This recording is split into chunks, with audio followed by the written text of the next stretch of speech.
Graffiti. Set aside for a moment the hoary debate about whether it can ever be art, for better or worse. It's here to stay. But can it do anything to bring people closer together on contentious issues? The Birmingham-born artist Mohammed Ali decorated several walls in his hometown with murals following the conflict in Gaza earlier this year. He says he wants his wall paintings to unite the community, but the police have had at least one of them painted over. Our culture correspondent Stephen Smith reports on a story of conflicting emulsions.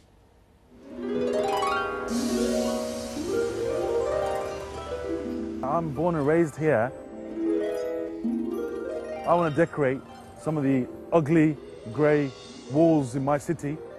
I thought, put a bit of colour on there, put some meaning on there.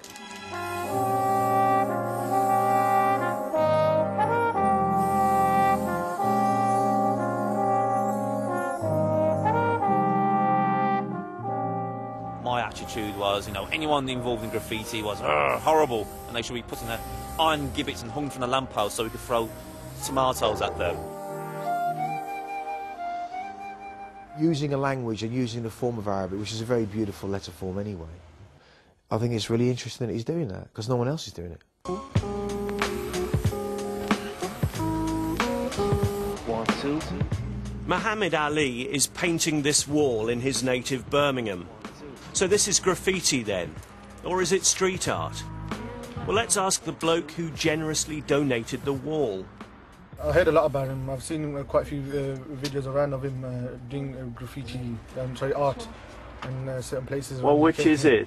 It's art, really. Yeah? Is it? It's a message, and people have different talents of expressing their messages. In fact, Ali has won an Arts Council Diversity Award, as well as commissions around the world from patrons including blue-chip banks. Well, they used to be blue-chip banks anyway. 1, 2. This wall will eventually bear the slogan, "After hardship comes ease." That's what Mohammed Ali is hoping, at any rate. 1, 2. Like a lot of his work, it features a verse from the Quran and Arabic script. Graffiti was essentially about the power of the word of man. Islamic calligraphy was also the beautification of words and the power of and the shapes and the form of these words, but the word of God.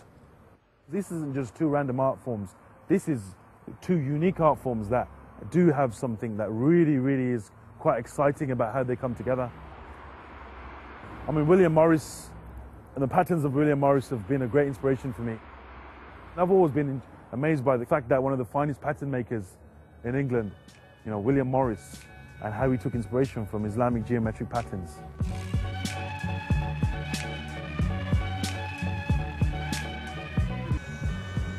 Like the grand masters of old, or indeed contemporary artists like Damien Hirst, Mohammed Ali doesn't necessarily do all the work himself. I'm not being lazy. You might think I'm just letting them do the donkey work, but it's not the case, really. I've never met the guy before. I said, come and help me paint, and he's What do you think of his work? Yeah, so far so good, I've seen he's got good control of the can. That's the key thing, is it? Can control. Can control. Indeed it is, for sure. You can't get up there. I can get up there, but I'll do it if you want. it's up to you, mate. Yeah, man, go on, man. You got to overcome your fears sometimes. It's all right, man. Yeah, good, isn't it? Absolutely beautiful. Yeah. Nice. Cool. Yeah. Will you park up, show my son? Yeah. This is the letter G, okay? And then you have the serif of the G, which is creating a speaker here. Another artist who's graduated from the gable ends of the West Midlands is the DJ and man of many parts, Goldie. This is like a wild-style Goldie piece. What does he make of the new kid on the block? The kid who's painting the block, in fact. He's got his own thing going, and it's I wouldn't say he's, the best at using Western letters and wild style. That's not his thing. But he uses what he's capable of doing and using Arabic letters into different forms, which hasn't really been done. And I think that's just an interesting form to do that. And also for it to be recognised like that, it's really interesting. Back in Brum, at Mohammed Ali's work in progress, not everyone appreciates his art at first sight. I decided to go into politics. And I was fed up of the road where I live being covered head to toe in graffiti, and it never been removed. So, you know, there's been a journey for me, and, you know, and accepting and also buying some of this graffiti artwork, because some of it, let me assure you, is excellent. And some of these people like Mohammed Ali are the future Damien Hirst. I'm a lone voice in the council. I mean, and I would say, look, a lot of people in the council are where I was in 2004. Of, you know, graffiti, you know, anything graffiti is horrible. The boys in blue take an interest in the street corner calligraphy. Can we have a quick word, Officer, for Newsnight? What was the problem here?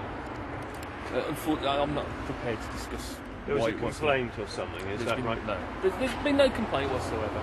It was just curiosity. Okay. This is part of the Aero Police. Oh, so right, and you've satisfied yourself that everything seems to be in order? I couldn't possibly say at the moment, unfortunately.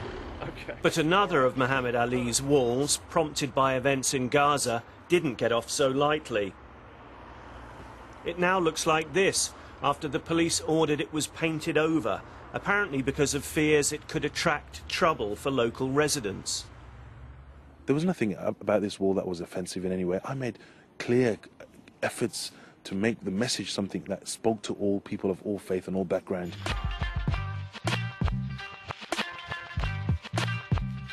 The wall was one of a series that Ali painted in Birmingham following the crisis in Gaza.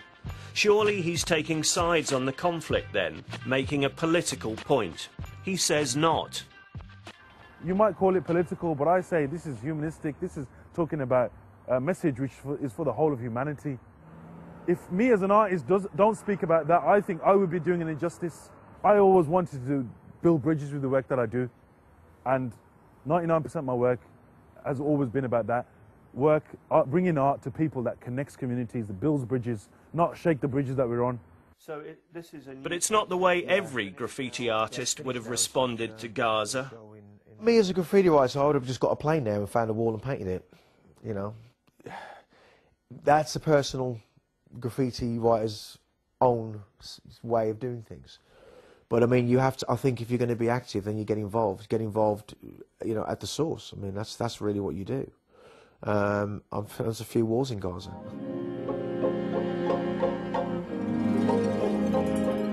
Mohammed Ali's spray can paintings have gone up in parts of Birmingham with large ethnic communities and a tradition of murals with a message.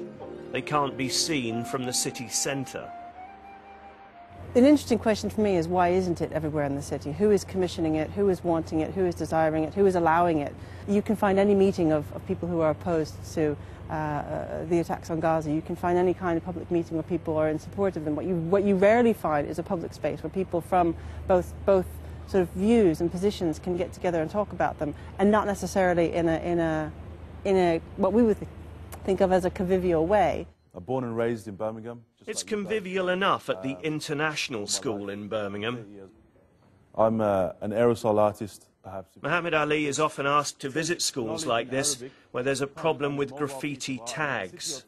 What makes what you do different from just everyday graffiti art, but you see everywhere? What was your most important piece of artwork to you? Have you ever used your artistic skills to advertise the brand? He attempts to challenge perceptions, whether they're about his art or indeed himself. Look at me, guy with a beard, right?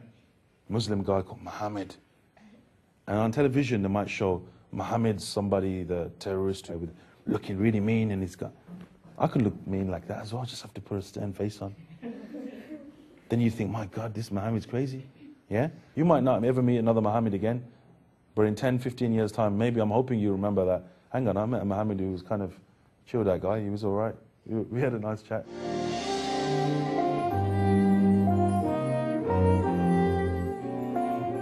The light's beginning to fade down on Palace Road. The writing's on the wall for Mohammed Ali. Or it would be if he could only fit it all in. Oh, man. So what's happening then, Mohammed? Are you going to get hardship in before the fella's face? This is really becoming quite a hardship, isn't it? Well, can you move the A over further left? You're not hyping it, are you? hyphen it. Nothing wrong with a hyphen ship. among friends. Hard hyphen ship. What do you reckon?